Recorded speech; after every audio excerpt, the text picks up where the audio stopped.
Hello everyone, study और welcomes you. आज हमारे विमर्श का मुद्दा है चौरी चौरा कांड। चौरी चौरा कांड बहुत ही महत्वपूर्ण मामला रहा है। ये एक ऐसा मामला रहा है जिसने भारतीय स्वतंत्रता आंदोलन को एक नई दिशा दी थी और बिल्कुल जिस रास्ते पे कांग्रेस चल रही थी बिल्कुल उससे अलग हट चुकी थी। गांधी जी ने असहयोग आंदोलन को वापस ले लिया था। देखते हैं स्टेप बाय स्टेप इसकी हम पृष्ठभूमि को और इससे संबंधित इसके प्रभाव को भी हम देखेंगे। पहले हम पृष्ठभूमि देखते हैं तो 1 अगस्त 1920 को गांधी जी ने सरकार के खिलाफ असहयोग आंदोलन शुरू किया।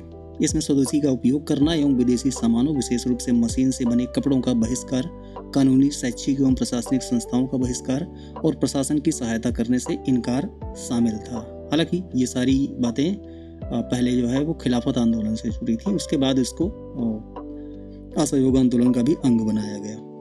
वर्ष 1921-22 की सर्दियों में कांग्रेस और खिलाफत आंदोलन के स्वयंसेवकों को एक राष्ट्रीय स्वयंसेवक कोर में संगठित किया गया।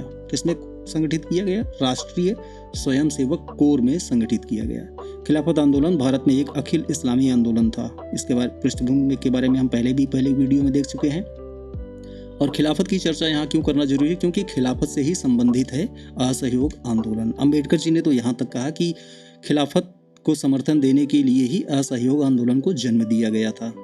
ये अम्बेडकर जी का कथन है। खिलाफत आंदोलन भारत में एक अखिल इस्लामी आंदोलन था जो वर्ष 1919 में ब्रिटिश राज के दौरान भारत में मुस्लिम समुदाय के बीच एकता के प्रतीक के रूप में तुर्क खलीफा के समर्थन के प्रयास के रूप में पैदा हुआ था।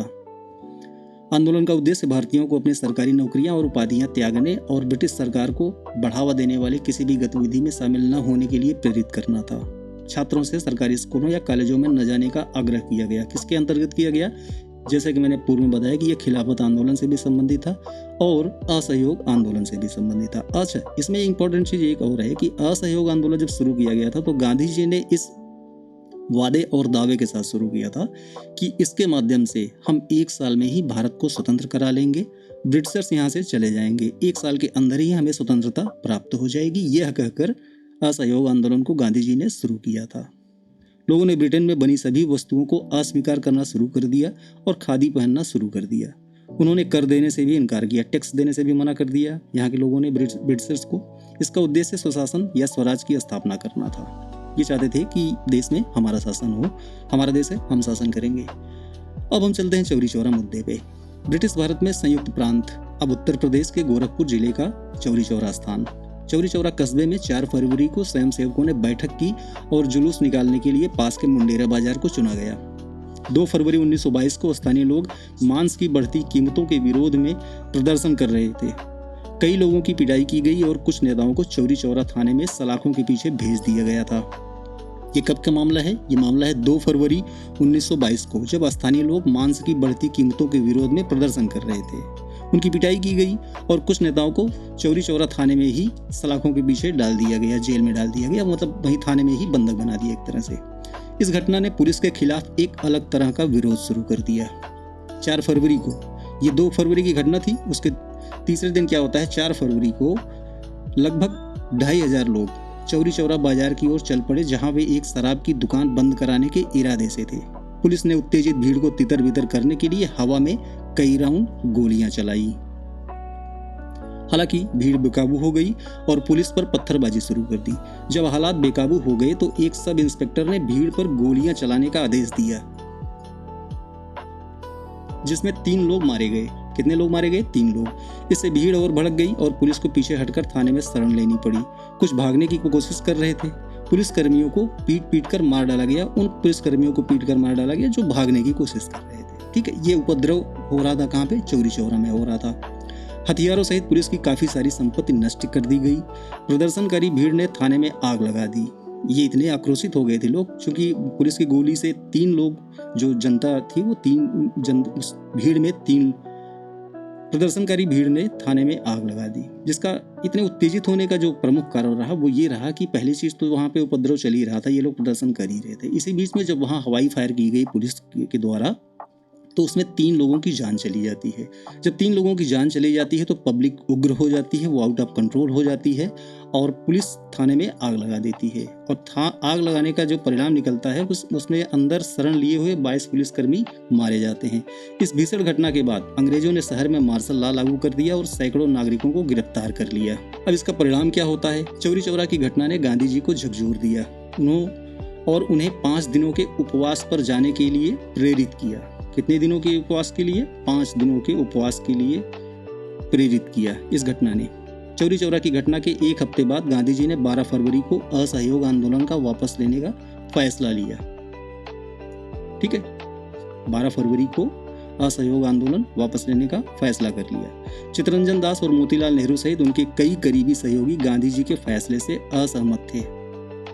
मोतीलाल नेहरू, चित्तरंजन दास, ये लोग इससे नाराज हुए कि नहीं, आपको इस तरह से आंदोलन को वापस नहीं लेना चाहिए और जिस तरह से आंदोलन में जनसमर्थन मिल रहा है इससे निश्चित ही जल्दी ही कोई सकारात्मक परिणाम निकलने वाला है, इसको जारी रखते हैं। लेकिन गांधी जी का मानना था कि लोग अभी अहिंसक आंदोलन के लिए तैयार नहीं हैं और जनता को पर्याप्त प्रशिक्षण दिए जाने की आवश्यकता है। किस चीज़ के प्रशिक्षण दिए जाने की आवश्यकता है?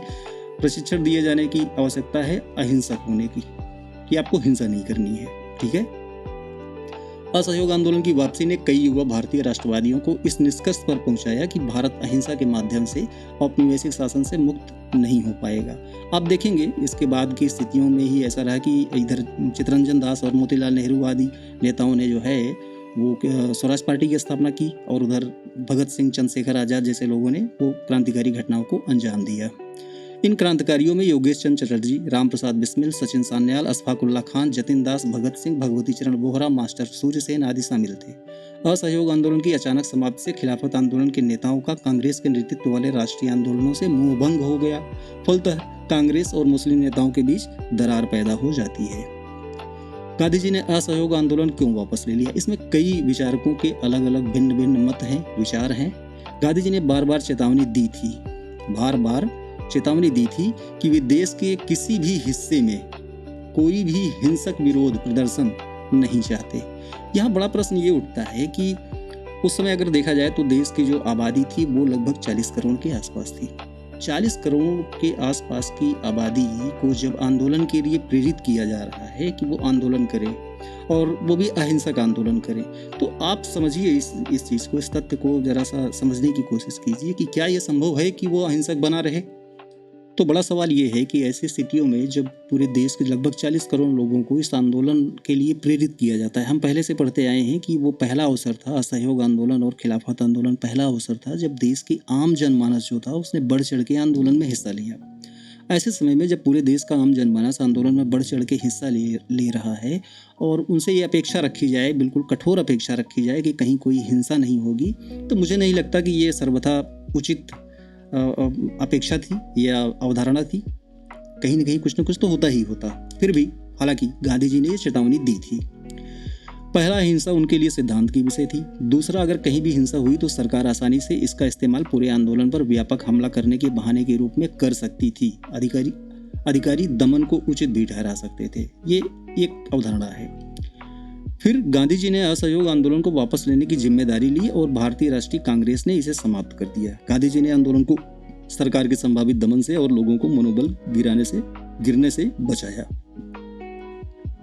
अब इसमें आलोचकों का मत हम देखते हैं। आलोचकों का मत है कि 1921 के उत्तरार्ध तक, 1921 के समाप्ति तक आंदोलन के छीड़ होने की स्पष्ट संकेत दिखाई देने लगे थे। उनका ये मानना था कि 1921 के बाद आंदोलन यदा कदा कहीं कहीं हो रहे थे और वो आंदोलन धीरे धीरे कमजोर ही होता चला जा रहा था।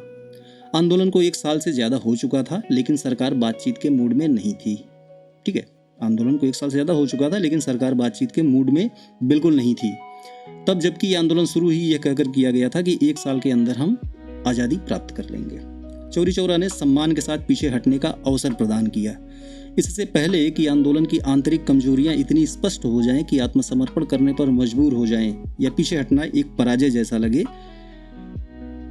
आंदोलन वापस लेने के तुरंत बाद गांधी जी को गिरफ्तार कर लिया गया। ठीक है, कांग्रेस विभाजन के कगार पर थी। एक गुट विधान परिषदों में पुनः प्रवेश की मांग कर रहा था। मोतीलाल नेहरू, चित्तरंजन दास आदि ने स्वराज दल की स्थापना की और ये जो मुख्य मुद्दा था इन लोगों का, ये विधान परिषद में हिस्सा लेने की मुद्दे पर ही हुआ था। स्वराज पार्टी के वीडियो में आप इसको क्लियर देख सकते हैं।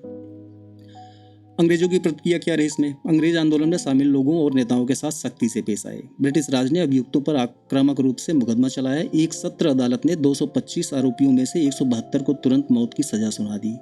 कितने? 172 को तुरंत मौत की सजा सुना दी। हालांकि अंततः दोषी ठहराए गए लोगों में से केवल 19 लोगों को फांसी दी गई थी। तो ये रहा चौरी चौरा कांड, और इससे संबंधित जो मुद्दे रहे उसको भी आपने देखा, और आई होप आपको अच्छा लगा होगा। Thanks for watching.